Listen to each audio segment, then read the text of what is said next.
India's electric vehicle market is rapidly moving out of its early adoption phase. We are now looking at a brutal battle for mass scale. Look at vehicles like the Tata Nexon EV. Domestic brands like Tata and Mahindra moved fast, capturing the early market with aggressive pricing and consumer-ready designs. That early aggression claimed a major casualty. Hyundai recently lost its long-held spot as the second-largest passenger vehicle maker in the country.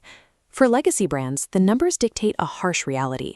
Treating electric models as an optional side project guarantees a massive loss of market share. Now, Hyundai is reacting. They are pouring capital into physical manufacturing infrastructure, rapidly expanding their production capacity in India to mount a counterattack. This expanded capacity will support a new midsize SUV, along with a highly anticipated compact electric SUV confirmed for financial year 2027. These new models reveal a distinct shift in strategy. Instead of importing global designs, Hyundai is engineering these EVs specifically for Indian buyers, keeping parts localized to aggressively drive down the sticker price. As major manufacturers fight for dominance, buyers are seeing the benefits through dropping prices and rapid upgrades in battery range and software.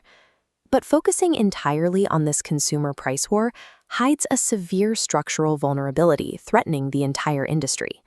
If you want to understand the actual health of India's EV transition, look past the passenger cars and examine the commercial logistics sector. Personal cars only account for a fraction of total road emissions and fuel consumption. Mathematically, replacing personal vehicles will not achieve national electrification targets. The real heavy lifting requires commercial fleets. Cargo trucks and heavy delivery vehicles move the economy, and electrifying them is a mandatory requirement for large-scale EV adoption. If the physical network supporting these logistics fleets fails to electrify, the national EV ecosystem stalls. Right now, logistics companies want to transition to electric fleets, but they hit a massive roadblock. India severely lacks dedicated, high-capacity charging infrastructure for commercial trucks. A commercial truck only makes money when it is moving. Without reliable charging stations along major freight routes, fleet operators face critical downtime risks that they simply cannot afford. As vehicle downtime increases due to a lack of chargers, the total operational cost of running an EV fleet actually spikes.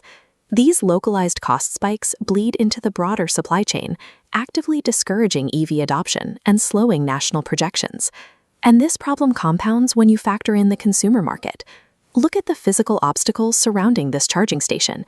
Adding millions of new passenger cars onto an already fragile network only intensifies the grid pressure. It doesn't matter if Hyundai or Tata produce a highly affordable electric SUV. If this commercial bottleneck remains unsolved, physical infrastructure will cap the growth of the entire industry. India's EV market is now caught between these two forces: cutthroat competition for consumer market share and crushing pressure on physical infrastructure. Designing a great affordable car is now just the baseline requirement for entry. As this matrix shows, to actually dominate the market, automakers must secure 4 specific pillars: massive manufacturing scale, deep component localization, precise pricing, and comprehensive infrastructure readiness. And right now, that infrastructure pillar is the primary failure point, largely because the commercial logistics gap remains unaddressed.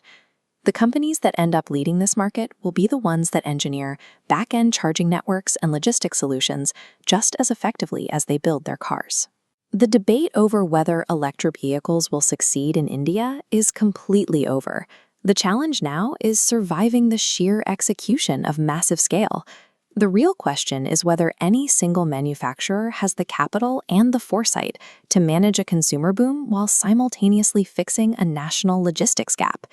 If you want real daily EV insights without the hype, make sure to like this video and subscribe to EVs 24/7. And let us know down in the comments, based on what you've seen, who do you think is best positioned to dominate India's EV market by 2030?